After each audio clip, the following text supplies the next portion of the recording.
Yamba a-t-il enfin trouvé ces oiseaux rares? La question est sur la table.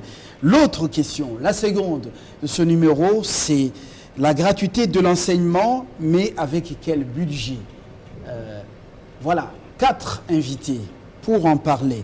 Mimi Angèle Condé à mon extrême droite, cadre MLP, mouvement lumumbiste progressiste. Norbert Yamba Yamba à mon extrême gauche, il est cadre UDPS, cash. Mfumunto Tobasanga, cadre FCC, il a son parti de la nation Congo. Et puis, Donald Kabasele, analyste politique, il a des couleurs, mais on en saura un peu plus dans le débat si ces couleurs vont ressortir. On ouvre avec les doyens, Norbert Yamba Yamba. Alors, Ilunga Ilunkamba, enfin, ces oiseaux rares, il les a finalement trouvés ou c'est toujours une gageure? Bon, merci d'abord pour l'opportunité. Je suis très heureux d'être avec mes frères et sœurs sur un même plateau. Je pense qu'on est là pour discuter d'une question qui intéresse la nation. Je suis tout un peu inquiet lorsqu'on revient de temps en temps pour parler des oiseaux rares. La formation d'un gouvernement est supposée une formation de sélection des hommes et des femmes qui sont capables de relever le défi. On les appelle rares. C'est vrai que lorsqu'on est dans une masse de personnes moins engagées, moins techniques, qui ne sont pas véritablement prédisposées à vaincre la pauvreté dans des situations très difficiles, certes, on a besoin toujours des hommes qui ont des qualités parfois exceptionnelles. Est-ce que c'est pour autant que le gouvernement n'est toujours pas là? Moi, je pense qu'il y a un certain nombre de critères. Il y a un certain nombre de critères. Ces critères ont été diffusés à grande échelle. Ce que je sais, c'est que il fallait de temps en temps, parce que nous avons des niveaux de coaching. Le premier niveau, c'est le Premier ministre. Non, j'allais même 3 niveaux, parce qu'en fait, la plateforme doit pouvoir voir ses candidats, éventuellement les soumettre à un checking. Et puis deuxièmement, c'est le Premier ministre. Troisièmement, c'est le président de la République. Et moi, je ne suis pas de ceux qui pensent que de temps en temps, si on formule des remarques, on croit que bon, on a rejeté. Non, on ne rejette pas. On a un critérium, on a une vision politique à atteindre, et chaque fois quand on présente une mouture, on peut tout de même donner, n'est-ce pas, certaines remarques qui permettent véritablement de perfectionner les propositions. Donc, moi je crois, aujourd'hui plus que jamais, à entendre le président de la République, que bon, on est déjà avancé à 80%. Le reste, ce sont des formalités d'usage, et j'estime qu'on ne parlerait pas des hommes exceptionnels ou des oiseaux rares, mais ce sont des personnes recrutées sur base, n'est-ce pas, d'un critérium, encore qu'ils puissent prouver de quoi ils sont capables. Parce que dans mon pays, je sais qu'il y a trop de politique, mais il y a moins de techniques. Or, dans une société de crise, il faut qu'il y ait plus de techniques et de politique. Et c'est comme ça que même nos débats, on est tout le temps en train de survoler sur des questions d'opinion ou des questions de prospérité. Et je crois qu'aujourd'hui, l'engagement du président de la République, c'est de chercher des hommes et des femmes qui ont le profil, le background, capable de combattre la pauvreté. Et ça, il y a plus d'intérêt sur les techniques et les politiques. C'est pourquoi on a parlé, on a trouvé qualificatif oiseau rare. Mimi Angèle, MLP, il fallait qu'une composante soit intégrée. Entendre le chef de l'État, Luanda, vous êtes surprise par ces déclarations, et pourtant dans les médias et sur la toile on parlait de la représentativité des femmes, on parlait également d'un pourcentage considérable de jeunes, les nouvelles figures, surtout les jeunes qui devraient faire leur avènement dans cette équipe gouvernementale. Merci beaucoup M. pour l'invitation d'abord. Je dis aussi merci aux téléspectateurs qui ne cessent de me réclamer dans cette émission. Ça fait débat. Ils pensent que vous a marginalisé. Ils pensent que ça fait débat, parce que c'est Télé 50, c'est FCC, puis ils marginalisent. Mimi Angèle Condé, j'ai dit Fabien, il m'a invité, et voilà, je suis venu répondre à l'invitation. Je dirais que Fabien, c'est une République démocratique du Congo. Vous savez que le régime passé, il y a eu tant de promesses, même les deux chambres réunies au Parlement pour dire qu'on va apporter un facteur correctif à la représentativité des femmes dans les instances de prise de décision. Cela n'était qu'un chapelet de bonnes intentions qu'on n'a pas pu mettre en place. Et aujourd'hui, le chef de l'État, parmi les critériums, il dit qu'il faut qu'il y ait la représentativité des femmes dans le gouvernement qui va piloter Ilunga Ilunkamba. Ça nous réjouit d'autant plus que nous pensons que le chef de l'État est déterminé de voir les femmes jouer un rôle dans le gouvernement qui ça, sera réellement, mis c'est en ce qui place. bloque réellement. Non. Nous sommes, sans être tous fidèles dans une église pour dire Amen, est-ce que réellement c'est un problème? Ce qui bloque ou ce qui bloquerait serait cette affaire de représentativité des femmes et de Oui, mais Fabien, il n'y a pas seulement la représentativité des femmes, il y a aussi la question de la représentativité des jeunes. Il y a aussi les géopolitiques qui doivent être respectées. On a 26 provinces. On ne peut pas accepter qu'il y ait une ou deux provinces qui peuvent avoir autant de ministres que les autres. Je crois que, comme l'a dit mon aîné Yamba, le défi à relever, c'est de faire face à cette pauvreté criante que vivent les Congolais. Il faut des hommes et des femmes capables de relever les défis du développement. C'est ça le défi congolais.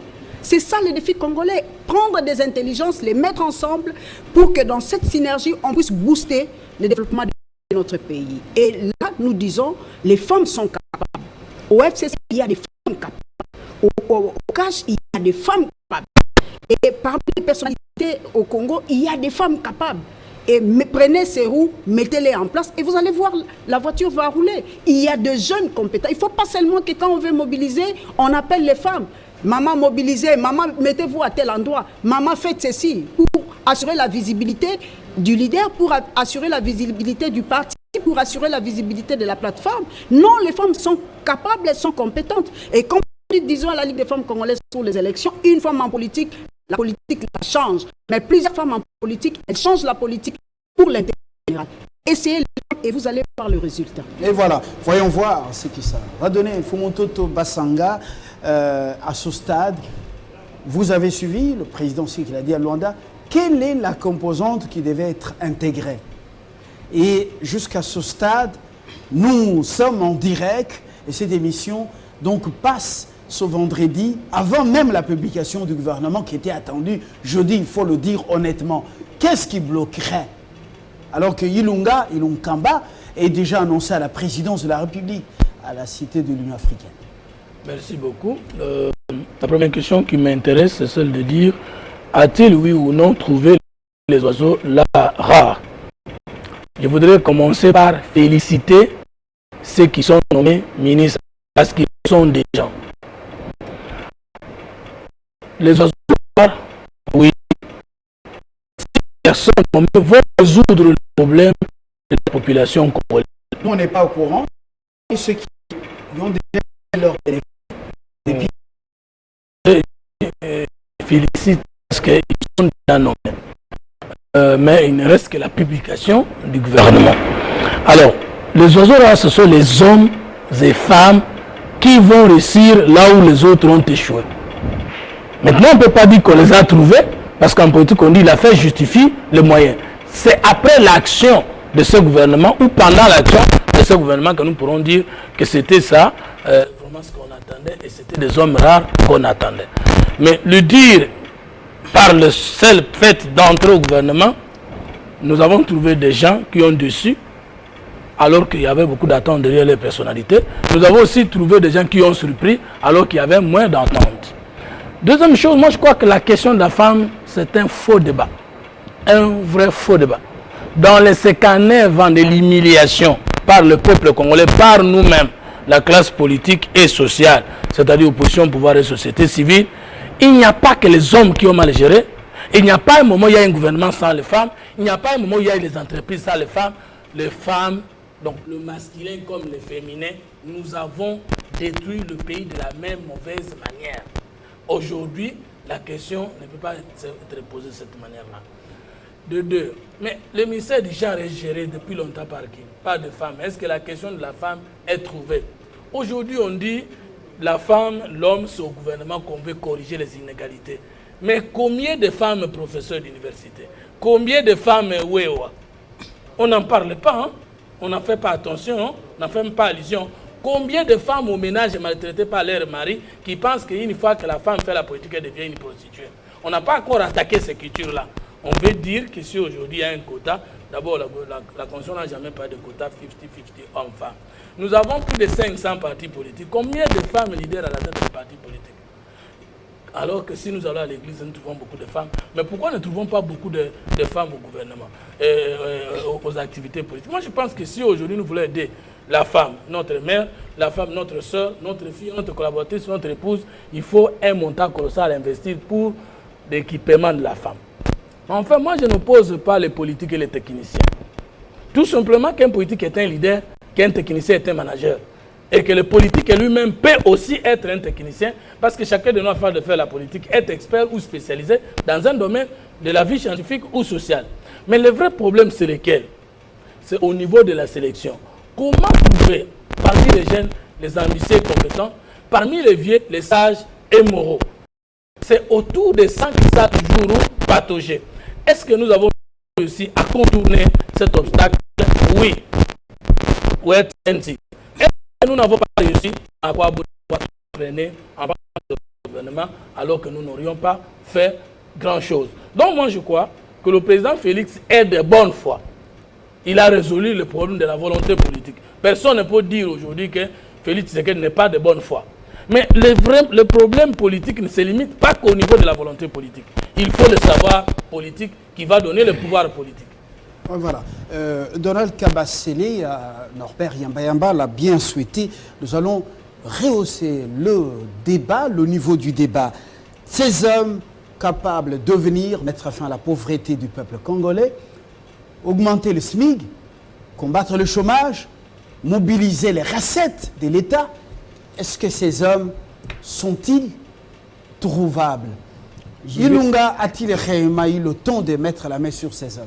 Je vais d'abord me libérer d'un sacré devoir, celui de vous remercier justement de m'avoir invité sur ce grand plateau de Télé 50. Remercier également les téléspectateurs qui nous suivent en millions aujourd'hui à travers la République. Monsieur Fabien, parler de la compétence. Je me pose personnellement des questions. Est-ce que 59 ans après, nous avons connu des gouvernements où il n'y a pas de compétences? Est-ce que parler de compétences aujourd'hui, on veut justement rejeter tous les gouvernements que nous avons connus parce que ces gouvernements manquaient de compétences? Je pense que la question n'est pas à ce niveau. Bien au contraire, vous allez vous rendre compte que depuis le 24 janvier 2019, lors de la prestation de serment du président de la République, jusqu'à ce jour, les institutions de l'État ont été presque humanisées. Alors qu'on avait le même ministre, nous avions le même mandataire, nous avions presque la même personnalité.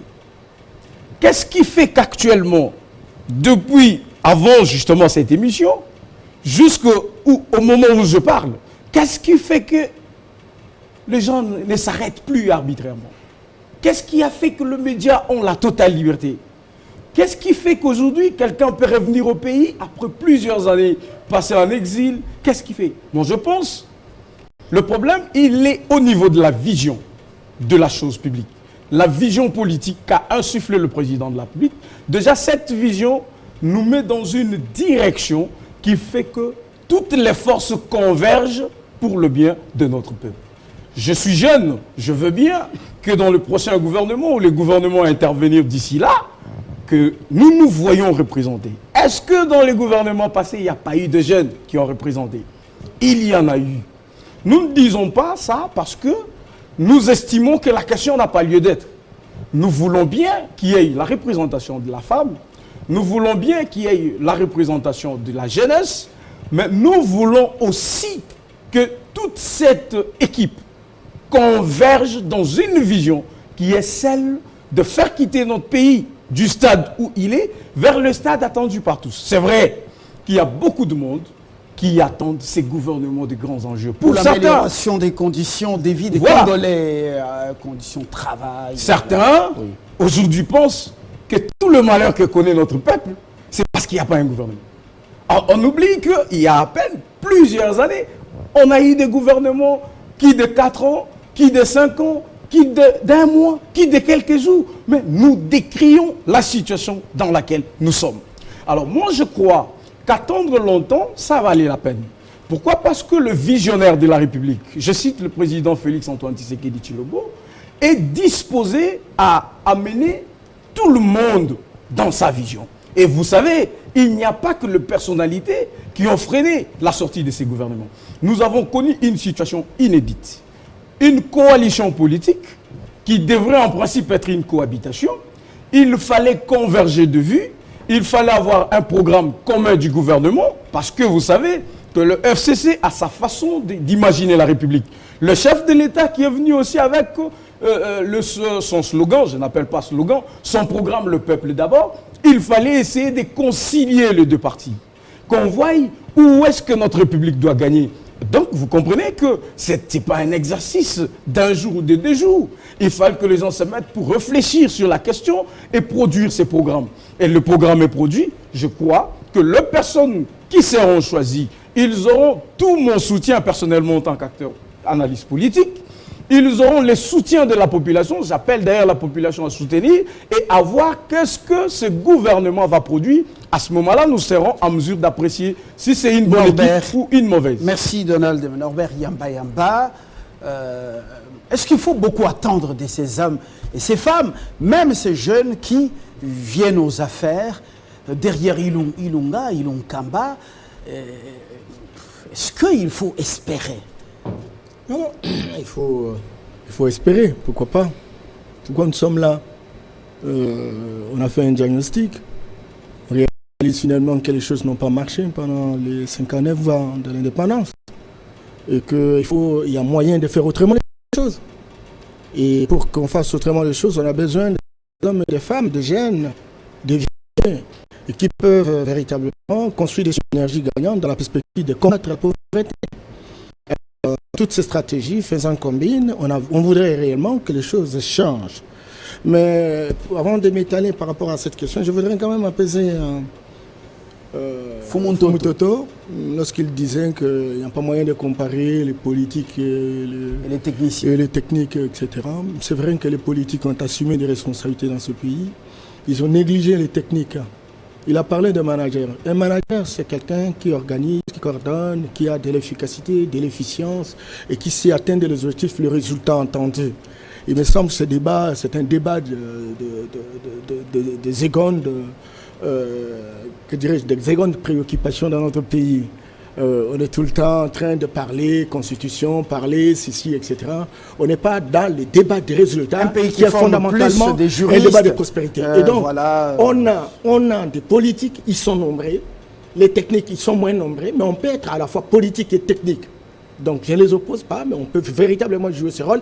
Et les hommes politiques, techniques ne sont pas nombreux. Et c'est comme ça qu'il y a trop de casse.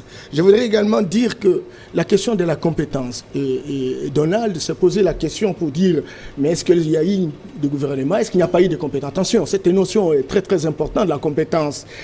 Lorsque on est acteur ou on est animateur dans un gouvernement, et qu'on dit, bon, on a été compétent, il semble que vous avez autant de diplômes. Mais écoutez, ces diplômes s'apprécient en fonction de votre capacité de desservir des services de qualité, par rapport à l'atteinte des objectifs qui vous ont été assignés. Et donc, lorsqu'on n'est pas à mesure d'atteindre les objectifs de votre assignation, et donc, vous ne pouvez pas vous déclarer compétent. Je voudrais également dire que la question des jeunes, la question des femmes, écoutez, aujourd'hui dans notre pays, et Donald a fait un peu ce diagnostic sans étaler totalement les choses. Il y a des vieux qui sont jeunes, et tout comme il y a des jeunes qui sont vieux.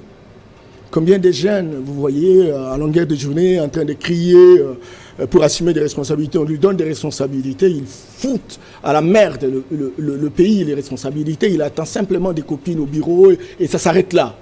Il y a même des vieux, effectivement, qui en ont fait profession, c'est vrai. Et c'est là, justement, que beaucoup les choses se retardent en se disant, étant donné que toutes les générations sont brûlées, lesquelles nous devons aujourd'hui impliquer à ce moment où nous sommes en train de traverser une zone de turbulence. Et là, on a besoin à la fois de choisir des jeunes en esprit, qui sont capables véritablement de booster la République. Tout comme parmi les vieux, on peut trouver également ceux qui ont aussi l'esprit jeune, qui soient capables aujourd'hui d'être impliqués dans ces combats. Mais croyez-moi, autant d'années, nous avons fonctionné dans un système.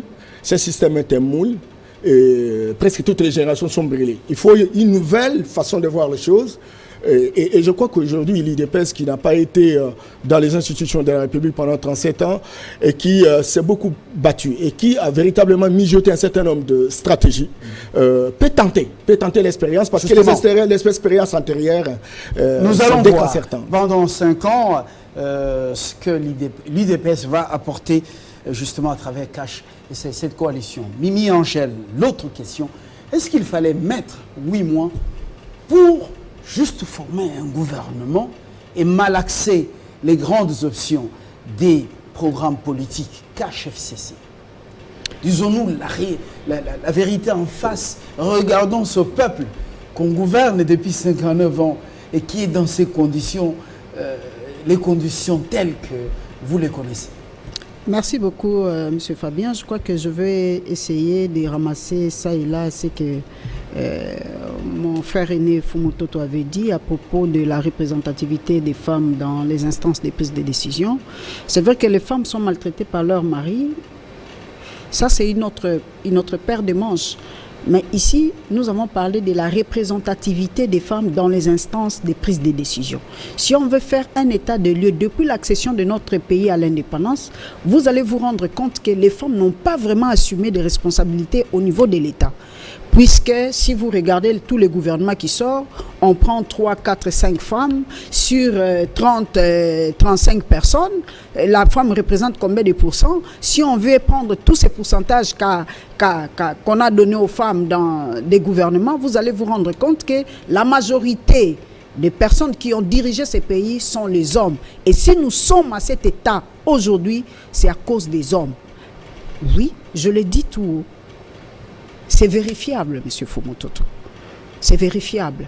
Et vous le savez, vous êtes conscient que ce que je dis est vrai. Pour preuve, vous êtes là pour le parti PNC. On ne voit que vous. On ne voit pas de femmes derrière vous.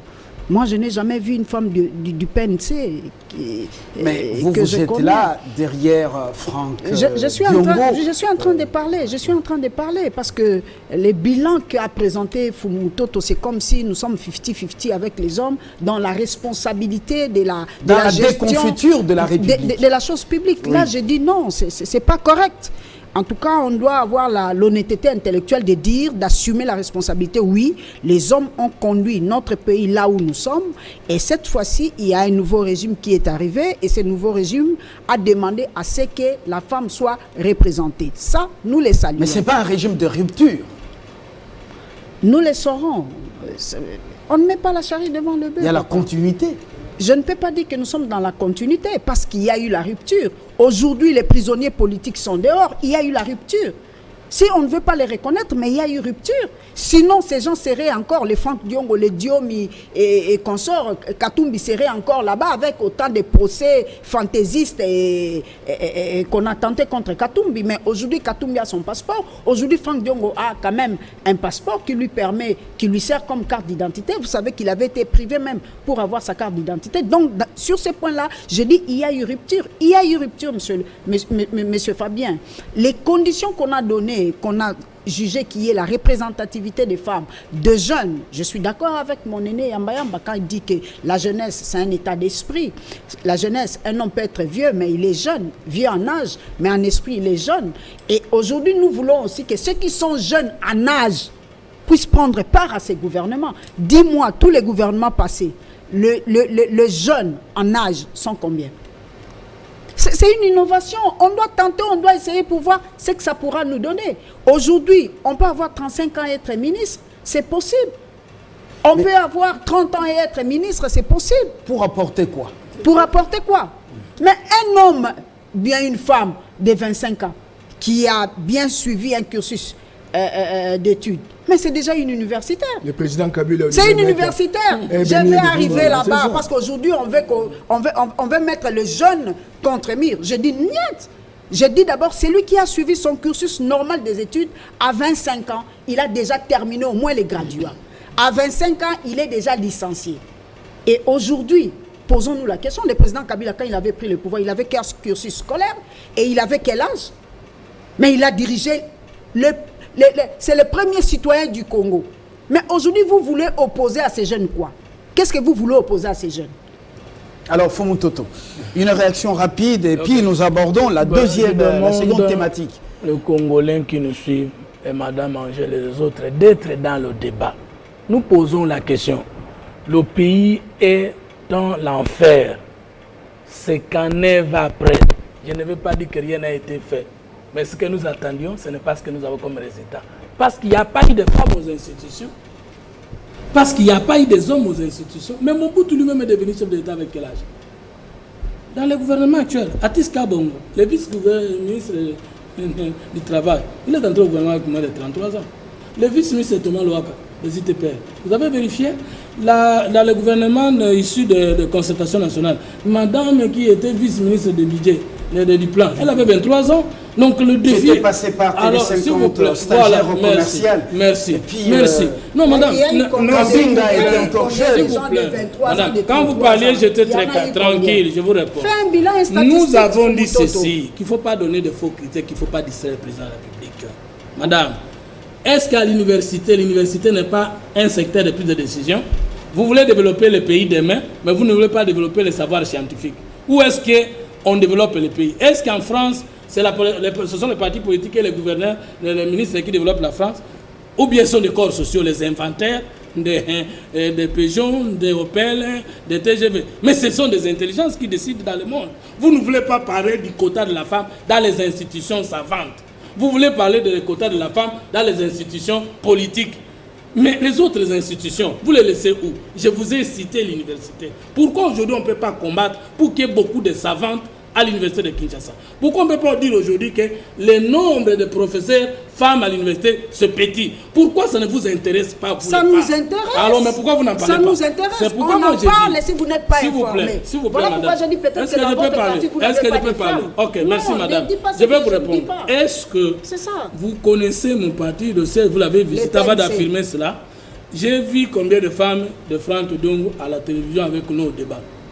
Ok, allez dans les églises, comptez le nombre de femmes dans les églises et venez compter le nombre de femmes dans les partis politiques. La faute c'est Fumuto, je parle à la télévision. Les hommes me suivent, les femmes ne me suivent pas. Vous dites c'est la faute de l'homme. Non, la responsabilité va d'être un combat à l'autre, elle est d'abord personnelle.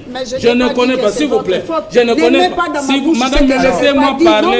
Je suis dans mon temps. Débattez, mais n'aimez pas les choses sur mon dos. Madame Condé, je protège Fumuto. Est-ce que vous pouvez m'en protéger? Ne débattez pas subjectivement. Pas d'attaque personnelle. Non, si tu m'attaques, je réagis. Je réponds. Non, si tu m'attaques, je réagis. Dans mon temps. Ok, je vais aussi réagir dans votre je suis état. Je crois que vous n'allez pas. Ne vous en faites pas. Je ne connais pas un chef de l'État qui a été célibataire dans ce pays. Or, les femmes des chefs de l'État sont les premières dames. Lorsque nous incombons à nous, les hommes, d'avoir la responsabilité d'avoir maltraité les femmes, les premières dames étaient où? Parce que ce sont les femmes des chefs de l'État. Nous n'avons pas connu un seul. Non, le débat de la société est un débat réel. Je vous donne un deuxième débat. Ah, la sortie du gouvernement doit tenir compte de la représentativité des provinces et de la géopolitique. Mais c'était une bombe contre la nation.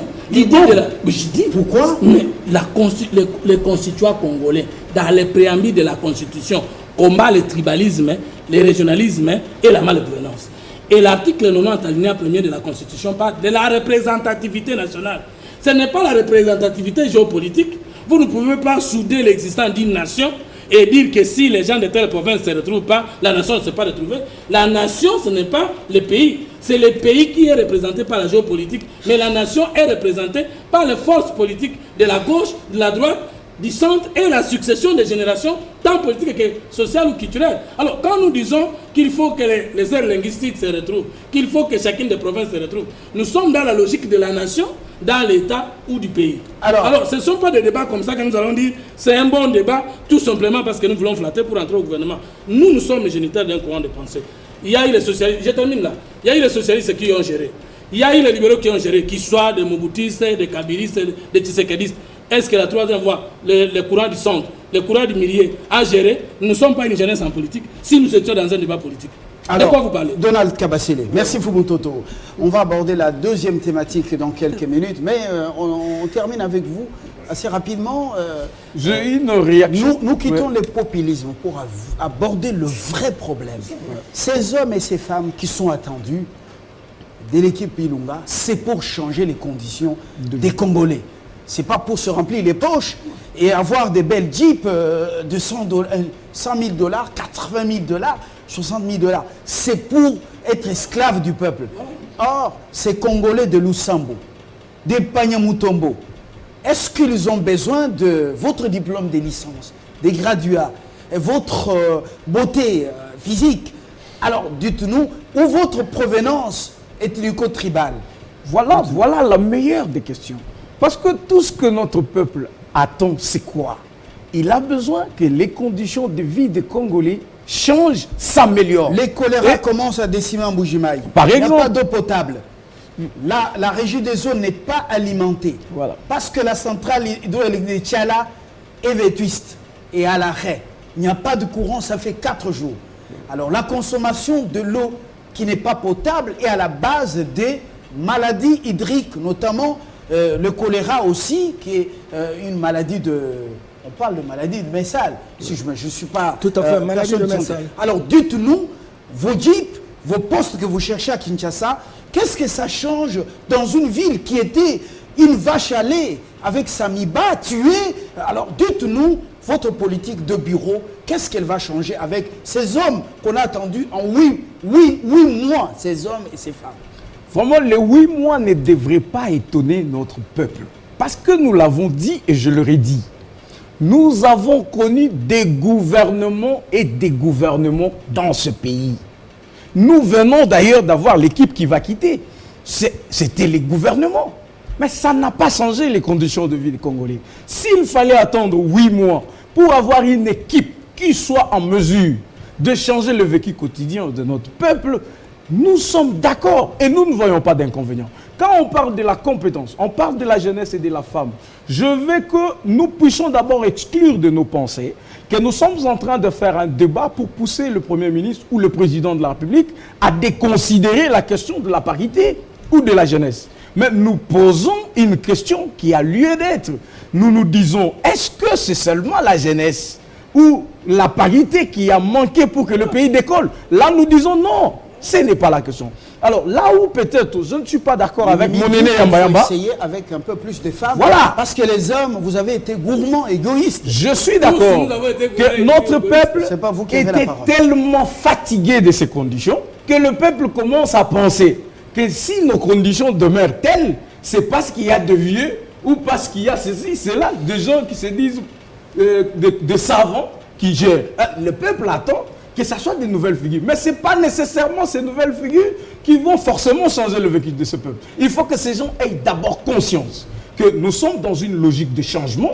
Le changement doit caractériser notre action pour que les choses avancent. Alors quand on parlait des compétences, là où je dis que je n'étais pas vraiment très d'accord avec mon aîné Yamba Yamba, c'est quand nous pensons, c'est ensemble, parce que nous sommes en train de réfléchir toujours à haute voix, nous ne disons pas que le président est un prophète, encore moins le Premier ministre. C'est-à-dire, vous pouvez voir quelqu'un qui a des diplômes, qui donne l'air qu'il est compétent, mais vous ne savez pas qu'est-ce qu'il fera quand il sera au gouvernement. C'est-à-dire, la meilleure façon de juger cette personne, si elle est compétente ou pas, si elle est meilleure ou pas, c'est quand il aura travaillé. À ce moment-là, vous allez savoir, ouais, voilà ce monsieur. Parce que vous connaissez combien de profs d'université nous avons connus dans des gouvernements. La présomption des connaissances, qui est reconnue carrément que peut revêtir un professeur, laisse directement penser que le professeur, il est compétent et il peut assumer certains postes. Je veux bien que ça soit un jeune de mon âge, directeur de cabinet, je veux bien que je sois conseiller, je veux bien être tout ça. Mais est-ce que c'est tout ça qui a manqué à la République pour décoller? Nous pensons que c'est un problème de conscience. Voilà que dans 8 mois seulement de la présence du président Félix-Antoine Tshisekedi à la tête de l'État, vous sentez qu'il y a un changement. Mais c'est avec la même personne, c'est avec le même ministre, c'est avec le même fonctionnaire. Mais vous sentez qu'au moins, même si ce n'est pas à 100%, mais vous sentez que les gens sont devenus quand même un peu humains et les choses se passent quand même normalement. Un peu humain. Voilà. C'est votre expression. Non, ben, on boucle avec vous, où on aborde cette deuxième thématique, parce qu'elle nous intéresse, la gratuité de l'enseignement, c'était parmi les promesses de campagne. Enfin, on dit qu'elle sera effective, il y a eu une table ronde, mais ça demande des millions, plus de 350 millions de dollars par an pour toutes ces écoles. L'argent viendrait d'où? Est-ce que le budget, il faut être honnête, le budget ici de cette année ne va pas prendre en compte cette décision? Est-ce qu'on est réaliste? Merci beaucoup Fabien. Je voudrais tranquilliser Donald lorsque je parle de la compétence. Il y a une différence entre un diplôme et une compétence. La compétence s'apprécie en fonction des objectifs qu'on détermine, j'allais dire des objectifs professionnels. On vous donne une responsabilité, on vous demande véritablement d'atteindre les objectifs. Arrêtez. Tandis que le diplôme, c'est une présomption du savoir. Ce sont deux choses différentes. Même si le diplôme peut servir à quelque chose. Mais il y a eu trop de diplômés qui sont des abrutis fondationnels. Donc, il faut différencier le fait d'avoir autant de diplômes et le fait d'assumer des responsabilités avec efficacité, efficience. Et c'est ce qui a manqué. Tout à l'heure, mon frère Fumutoto me reprochait un peu par rapport à ça. Mais c'est cela, justement, mon frère, quand j'ai dit il y a trop de politique, il n'y a pas de technique. Ils sont moins nombreux, mais on peut faire le dé. Comme vous, d'ailleurs. Pas de politique, il y a trop de politiciens. Bien entendu, bon, écoutez, il y a nuance au niveau de l'approche, mais chaque concept est polysémique. Je voudrais également dire par rapport à cette problématique femmes, jeunes, etc. Non, ce que nous voulons, ce n'est pas qu'on dise que les femmes ont failli, les hommes ont failli, les jeunes ont failli. Ce que nous disons, parce que nous sommes un pays, nous sommes en train véritablement de scanner les différentes composantes de la société. Et nous disons que si nous voulons aller dans la dynamique de la cohésion de la République, il faut donc prendre en considération les différentes composantes. Or, dans les différentes composantes, vous trouvez les femmes, vous trouvez les hommes, vous trouvez les jeunes, etc. Et donc, toutes ces composantes doivent être prises en considération. Maintenant, il va venir en deuxième lieu l'examen sur le critérium que nous arrêtons. Mais, et chaque fois même dans toutes les institutions ici qui sont fonctionnelles, on vous dit... il faut un licencié, mais on vous dit privilège à la femme pour construire les équilibres. Pour construire les équilibres. Et j'ai beaucoup aimé l'analyse statistique de Mme Mimi lorsqu'il disait, M. Fumutoto, analysez. Si nous voulons véritablement tirer une conclusion concluante, combien de femmes ont assumé des responsabilités? Combien d'hommes ont assumé des responsabilités? Alors on va voir le pourcentage. Et on est capable de tirer une conclusion. Alors si effectivement... la balance pèse beaucoup sur les hommes. Pourquoi pas ne pas reconstruire, ne serait-ce qu'à 30% cet équilibre. Alors, à la question... Avec plus de femmes. Non, pas tenter la chance. Pas tenter la chance. Non, mais quand je suis avec la dame qui est ici, si elle était dans une chambre, là, parce que nous sommes des machistes. Nous avons été formés dans une culture où la femme n'est pas intelligente, où la femme ne peut pas assumer des responsabilités. Ce n'est pas les chefs, ce n'est pas la femme, etc. Or, aujourd'hui, nous sommes en train d'entrer dans une dynamique où il y a égalité des chances. Nous devons genrer nos groupes. Et il faut décoloniser psychologiquement ce qui représente nos valeurs intrinsèques psychologiques. Je voudrais, pour répondre à votre question, est-ce qu'il faut la gratuité de l'enseignement? Nous sommes déjà à la gratuité de l'enseignement comme seconde thématique. Le président Félix, ce numéro. C'est un légaliste. Il vient avec la vision de la construction d'un État de droit. Et il lit la Constitution. Il lit les lois et les textes réglementaires. Là, il est prévu la gratuité de l'enseignement primaire. Lorsque vous lisez les recommandations du sommet d'Addis Abeba qui a porté sur l'éducation en Afrique, déjà en 1961, il a été prévu la gratuité de l'enseignement primaire. Il n'a jamais été question. Les gens ont difficile véritablement à appliquer cela. Et le président arrive, en tant que président de la République, est très volontariste. Il dit voilà, c'est ce que prévoit la Constitution. Je donne ça comme promesse. Voilà, c'est une volonté. Je donne ça comme promesse et j'entends véritablement réaliser cela. Mais maintenant, il faut aller au niveau de l'analyse. Vous l'avez dit, hein, pour construire la gratuité, il faut dépenser 28 millions chaque mois. En ayant 12 mois, il faut décaisser plus de 330 millions de dollars. La moyenne du budget de la République est de 4 à 5 milliards. Mais le président prend l'engagement pour dire je ne peux pas mettre au frigo véritablement cette disposition constitutionnelle. Mais il a quel moyen? Premier moyen, vous vous souviendrez de ce qu'a dit la déclaration de l'ancien conseiller spécial du président de la République, que chaque mois, chaque année, 15 milliards de dollars volatilisés. Moi-même, j'ai suivi, n'est-ce pas, un panel sur le Congo au mois de juillet 2017. Lorsqu'on arrête la corruption en proportion de 30%, et donc on peut avancer de 55 milliards de dollars l'année suivante. C'est que très clairement, lorsqu'on arrête le coulage de recettes, lorsqu'on met en place des garde-fous, c'est comme ça que vous avez, aujourd'hui, plus que jamais, le président de la République met au devant de la scène la lutte contre la corruption. Aujourd'hui, la réhabilitation de structures de dissuasion comme la Cour des comptes, l'Inspection générale de finances, l'Agence nationale de renseignement, le Parlement, l'Assemblée. Et c'est comme ça que nous ne voulons pas véritablement de vautours et de profiteurs. Et c'est justement sur cette question-là. C'est ce qui a expliqué la sortie médiatique du procureur général près la Cour des comptes, M. Kayumba, dont on pourra en parler. Mimi, pour équilibrer un peu la prise de parole. Mimi, votre réaction sur ce sujet, une mesure populiste, bien que consacrée par la Constitution de la République. Alors on commence par l'école primaire, mais d'où viendrait l'argent pour payer les enseignants et l'argent alloué au fonctionnement des écoles? Monsieur Fabien, vous savez que notre Constitution, c'est l'émanation du peuple. C'est la volonté du peuple congolais que l'enseignement primaire soit gratuit. N'est-ce pas? Donc ce n'est pas le chef de l'État. Il est venu seulement accomplir la volonté du peuple. Parce que, quand vous le savez, le chef de l'État est élu par le peuple.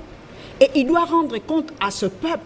Il est le porteur des aspirations du peuple congolais. Mais vous allez dépenser aussi ce que vous avez. Le peuple congolais aspire à quoi? Vous n'allez pas dépenser ce que vous n'avez pas. Monsieur Fabien, lorsque quelqu'un n'a même pas fait l'école primaire, dis-moi ce que tu fais de ta jeunesse, je te dirai ce que tu seras demain. Que vaut l'avenir du Congo lorsque la majorité de nos enfants n'arrivent pas à être scolarisés? Mais si vous voulez détruire un pays, il faut commencer par l'enseignement. J'ai entendu ici, il faut des domaines innovatrices, il faut aller dans les sciences, mais ils vont aller dans ces sciences comment? Au moment où ils n'ont même pas de basiques. Quelqu'un a commencé dans une école, il a fait première, deuxième, troisième, il n'a pas terminé l'année, et puis demain il est en cinquième dans une autre école, les parents sont en difficulté de payer les études. Il vient de résoudre un problème crucial. Parce que l'enseignement primaire permet à quelqu'un de savoir lire, écrire et compter. Lorsqu'un enfant ne sait pas lire, quel genre de jeunesse que nous allons laisser à notre pays? Donc je crois que le chef de l'État d'abord, il est venu accomplir un besoin, le besoin du peuple qui est consigné dans la Constitution. Les constituants de 2006 a parlé de la gratuité de l'enseignement. Voilà, on a beau chercher à ce que cette gratuité de l'enseignement soit opérationnelle, mais ça n'a pas tenu. Mais aujourd'hui, il y a une volonté politique, parce que vous savez, la lettre tue, mais c'est l'esprit qui vivifie. Et aujourd'hui, cet esprit de la gratuité est entré dans le chef de l'État. Et le chef de l'État dit, ok, je vais vous donner la gratuité de l'enseignement. Ça, c'est d'abord, il y a la volonté politique. Maintenant, le deuxième problème, c'est le problème de moyens. Mon aîné Yamba Yamba vient de le souligner. La RDC ne manque pas de moyens. Au lieu que ces moyens entrent dans la poche des gens, c'est ici que, M. Fabien, nous voulons aussi saluer l'efficacité du professeur Luzolo Bambilesa lorsqu'il a fait savoir aux Congolais qu'il y a au moins 15 milliards de dollars qui entrent dans les poches des individus. On a consacré l'impunité. Depuis qu'on avait dit les portes des prisons étaient ouvertes, et nous avons vu personne entrer à la prison parce qu'il a détourné les deniers publics. Je dis que cette fois-ci, je crois que les chefs de l'État, comme il y a la Cour des comptes, comme il y a l'inspection générale des finances, d'abord, il ne faut pas dire où on va trouver l'argent. D'abord, il faut mettre les cadres, conscrire un cadre. Le cadre est là, la Cour des comptes va faire son travail, l'inspection générale des finances va faire son travail, l'ANER est mise à contribution, et maintenant, ce qu'il faut faire, il faut boucher les trous où les gens prennent l'argent pour leur propre compte au détriment du peuple congolais. Et vous allez voir comment le budget de l'État va quitter les stades de 4 à 5 milliards et vous allez voir combien le budget de 2020 sera. Ça sera en hausse puisqu'on a bouché les trous. Et je crois que le chef d'État a cette volonté d'aider les enfants congolais à étudier et aller de l'avant pour booster le développement du Congo. On comprend bien que le président de la République pour ce secteur crucial, compte sur un secteur vital, compte sur les moyens, avec la mobilisation des moyens, mais une mobilisation postérieure. Il n'y en a pas cette fois-ci. Alors les enseignants, que vont-ils devenir sur le plan, ça sera toujours moins de $100. Et puis l'enfant lui-même, est-ce qu'on va remettre les cantines? Et ensuite, il y a également cet épineux problème de la qualité de l'enseignement. L'enseignant moins payé ou sous-payé, comment va-t-il donner le meilleur de lui-même quand on sait que la contribution des parents ne va plus venir? Fumuntoto, soyons réalistes, quittons le populisme. Je ne l'ai jamais été. Je suis géniteur d'un courant de pensée. Ce que je demande d'abord à mon aîné, à madame Mimi, c'est de ne jamais être un homme politique qui traite les conséquences au lieu de traiter les causes. Pourquoi il n'y a pas beaucoup de femmes aux institutions? Non, ça, on a déjà dépassé. La cause mérite. Non, on a déjà dépassé le sujet. La cause mérite un montant colossal d'être traité et les conséquences, ce sont des accessoires. Nous parlons de donc, c'est ça le vrai débat. La gratuité. La première chose, je voudrais dire ceci, que j'entends dire dans mon pays, la défense, l'intérieur, les finances, ce sont des ministères, pour ne citer que cela, des souverainetés, j'ai cité la justice. Vous voulez donner la souveraineté à l'arme, à l'argent, mais quel est l'élément qui crée l'arme et l'argent? C'est l'intelligence. Nous, au niveau de la troisième voie courant de pensée, nous pensons que le ministère de la souveraineté dans un État, c'est l'éducation, la culture, la recherche scientifique. Parce que si vous voulez un État moderne, il faut une connaissance scientifique moderne. Et donc, le fait pour le président de la République de dire que je veux la gratuité de l'enseignement primaire, et primaire, ça veut dire la série de bases de l'existence, est déjà un salut qui doit être soutenu par tous les Congolais. Je veux dire les Congolais de tous bords.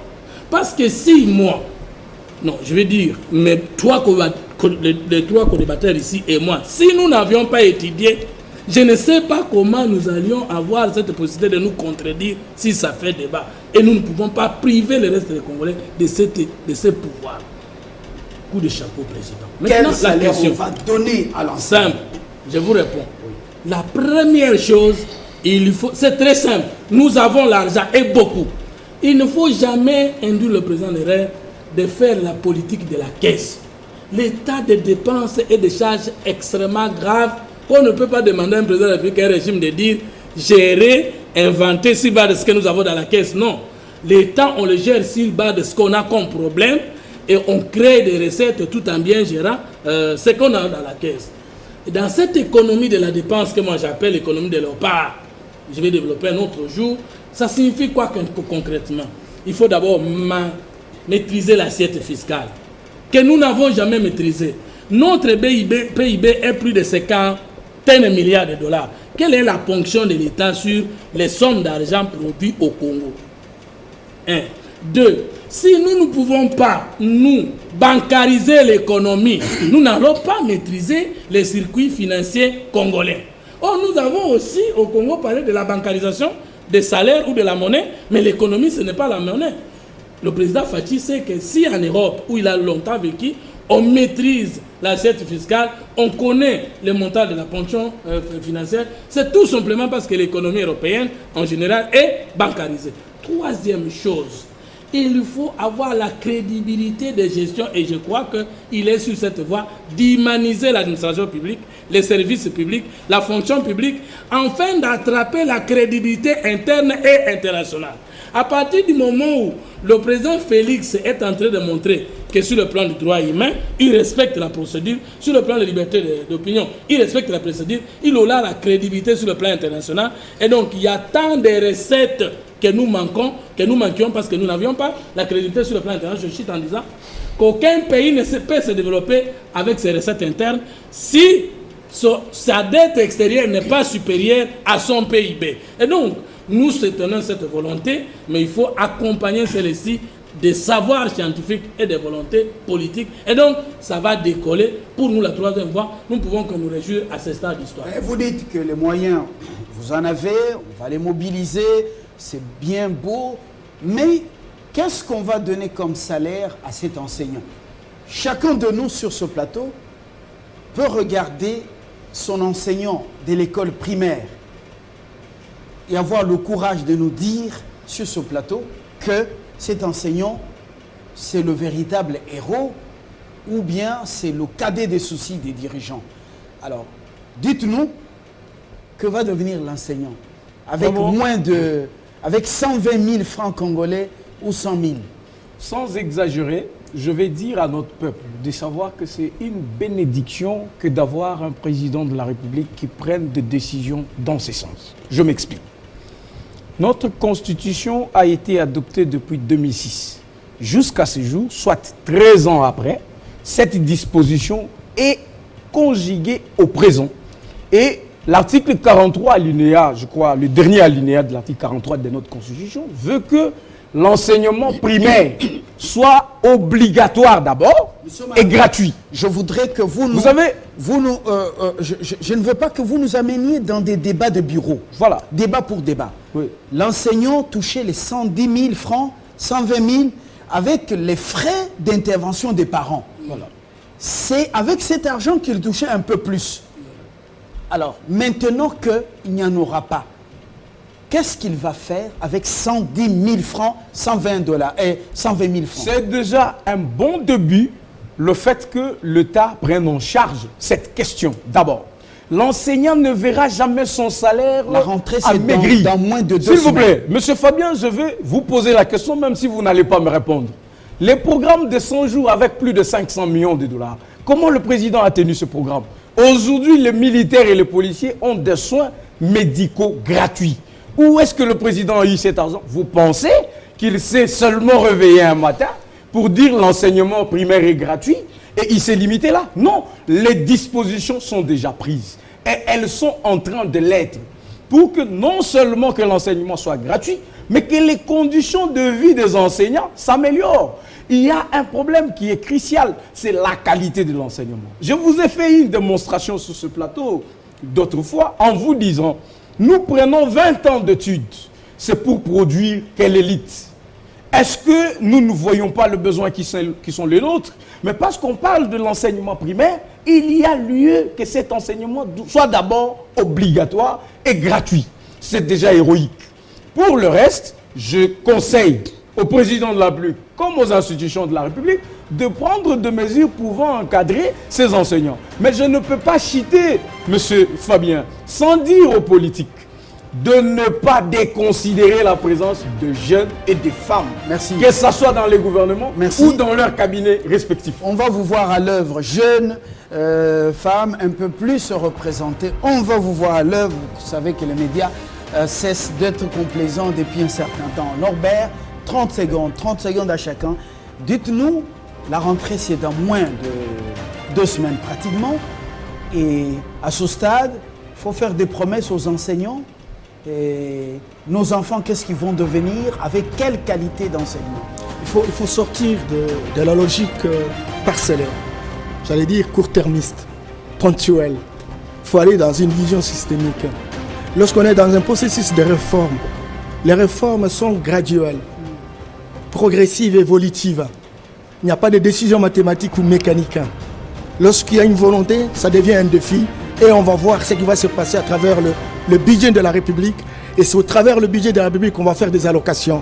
Et c'est à ce niveau qu'on va voir quel est le montant qu'il faut allouer aux enseignants. Encore que l'enseignement n'est pas seulement les enseignants, il y a tout ce qui va avec, notamment les livres, le matériel didactique, etc. Et donc tout cela faisant commune va permettre à ce qu'il y ait qualité d'enseignement. Mais accepter que les déclarations du président reste un défi et ce défi va se concrétiser au travers le budget. Mais on ne va pas inventer, Merci. on va travailler sur ce qu'on va avoir et on va faire des allocations en fonction. Mimi Angèle, vous terminez. Je crois que c'est un grand défi que le président Félix s'est lancé. Et je crois qu'il a mûri la question avant de le dire. Il ne l'a pas dit pour le dire. Et comme nous l'avons relevé tantôt, que voyons voir dans le budget de l'État, les montants qui sera alloué...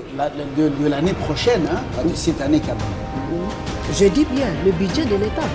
Quand on parle du budget, il y a au mois de septembre. Bientôt, c'est une session budgétaire.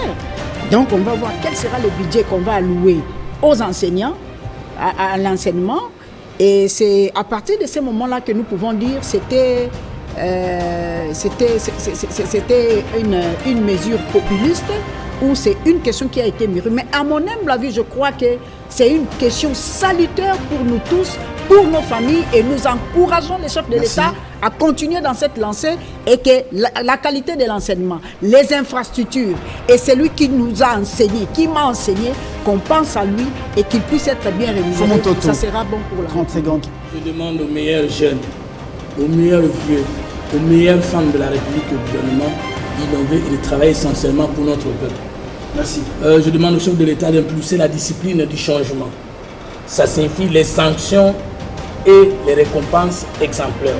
Enfin, en ce qui concerne l'éducation, moi je suis enseignant d'université, je dis ceci, que l'État, on ne le gère pas avec le budget. Il faut voir l'ambition de l'État. C'est l'ambition qui crée le budget, les contraintes n'est pas possible. J'encourage le chef de l'État de rêver et l'intelligence nationale de l'accompagner. Et ensemble, nous allons gagner. Je dois personnellement, pour conclure, justement dire qu'il y a un forum qui va se tenir sur la gratuité de l'enseignement primaire. Et ce forum, je crois, il va commencer.